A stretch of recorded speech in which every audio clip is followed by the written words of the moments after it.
بسم اللہ الرحمن الرحیم۔ سامعین کرام السلام علیکم۔ حجۃ الوداع سے واپسی کے بعد تکان کی شدت کی بنا پر رسول اکرم چند دنوں تک بیمار رہے۔ اس ہنگامے میں آپ کی خستگی اور طبیعت کی ناسازی کی خبر چاروں طرف پھیل گئی اور بیماری نے شدت اختیار کر لی۔ حضرت فاطمہ زہرا سلام اللہ علیہا حضرت کے بستر کے قریب بیٹھی ہوئی تھی۔ باپ کے نورانی اور ملکوتی چہرے کو دیکھ رہی تھی، جس پر بخار کی شدت کی بنا پر پسینے کے قطرے جھلملا رہے تھے۔ جناب فاطمہ زہرا نے جناب ابو طالب علیہ السلام کا شعر جو پیغمبر اکرم کے بارے میں تھا وہ پڑھا، یعنی روشن چہرہ اس چہرے کی آبرو مندی کے وسیلے سے بارش طلب کی جاتی ہے جو یتیموں کی پناہ گاہ ہو اور بیوہ عورتوں کی نگہداری کرنے والا ہو۔ رسول خدا صلی اللہ علیہ وآلہ وسلم نے آنکھیں کھولی اور فرمایا، بیٹی شعر نہ پڑھو، قرآن پڑھو۔ وما محمد الا رسول، محمد نہیں ہے مگر پیغمبر خدا، ان سے پہلے بھی بہت سے گزر چکے ہیں، تو کیا اگر ان کا انتقال ہو جائے یا قتل کر دیے جائیں تو تم اپنے گزشتہ لوگوں کی طرف پلٹ جاؤ گے؟ یہ آیت پڑھوائی رسول خدا نے حضرت فاطمہ زہرا سے۔ رسول خدا نے آہستہ سے حضرت فاطمہ سلام اللہ علیہا کے کانوں میں کوئی بات کہی تو حضرت فاطمہ زہرا نے گریہ شروع کر دیا۔ پیغمبر اکرم اپنی بیٹی کی اس تکلیف کو برداشت نہ کر سکے۔ دوبارہ آپ نے ان کے کانوں میں ایک بات کہی تو جناب فاطمہ چپ ہو گئیں اور مسکرانے لگی۔ بعد میں جب لوگوں نے جناب فاطمہ سے سوال کیا کہ رسول خدا نے آپ سے کیا کہا تھا کہ پہلی بار آپ روئیں اور دوسری بار مسکرائیں، آپ نے جواب دیا، پہلی بار حضرت سے اس کی رحلت کی خبر سنی تو میں مغموم ہو گئی۔ دوسری بار آپ نے بشارت دی کہ اے فاطمہ، میرے اہل بیت میں سے تم سب سے پہلے مجھ سے ملو گی۔ اس پر میں خوش ہو گئی۔ پیغمبر اکرم نے اپنی حیات کے آخری لمحوں میں علی علیہ السلام کو بلایا اور فرمایا، علی میرا سر اپنی آغوش میں لے لو کہ امر خدا آ پہنچا ہے۔ اے علی، جب میں اس دنیا میں نہ رہوں تو مجھے غسل دینا اور پہلی بار مجھ پر نماز پڑھنا۔ آپ کا سر علی علیہ السلام کی گود میں ہی تھا کہ آپ رحمت باری سے جا ملے۔ یہ عظیم مصیبت سموار کے دن 28 صفر سن 11 ہجری قمری کو آئی، لیکن مورخین اہل سنت کے اعتقاد کے مطابق پیغمبر کی رحلت 12 ربیع الاول سن 11 ہجری قمری کو ہوئی۔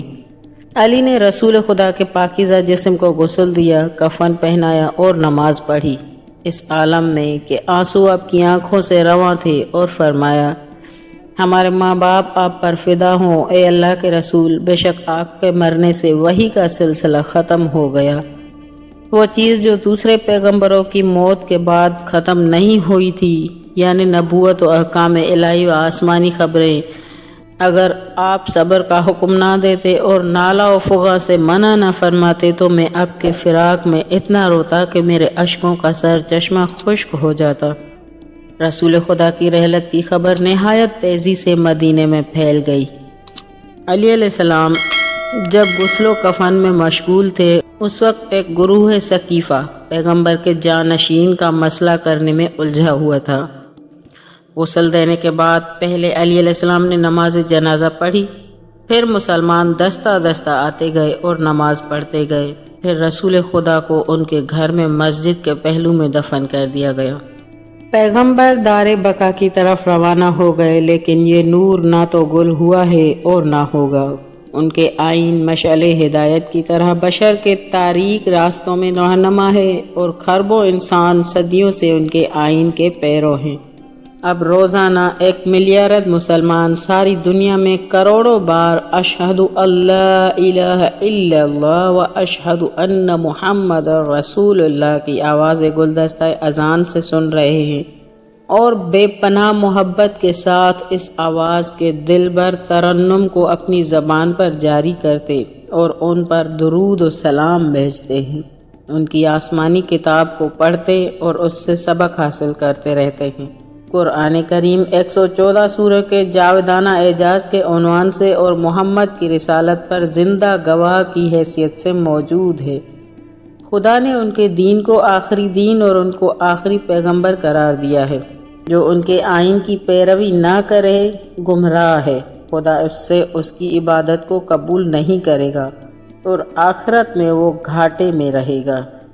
یہ نور ہر جگہ چمکا اور تھوڑی ہی مدت میں جزیرۃ العرب سے نکل کر ہر جگہ پھیل گیا۔ روم اور ایران کی مطلق العنان حکومتوں کو اپنے حالے میں لے لیا اور ایک طرف قلب فرانس اور اسپین تو دوسری طرف ہند تک پہنچ گیا۔